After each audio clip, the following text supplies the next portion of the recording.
You listen to Symphony Number 2, third movement, composed by Schumann. Here is a beautiful way to open a slow movement with a string alone.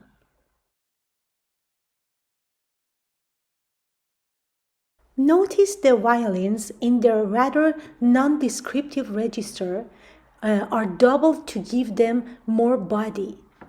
The cellos and basses are kept rather low. And exactly at this moment, violas play a contrasting rhythm, divisie, so as to not interfere in the flow of the melody.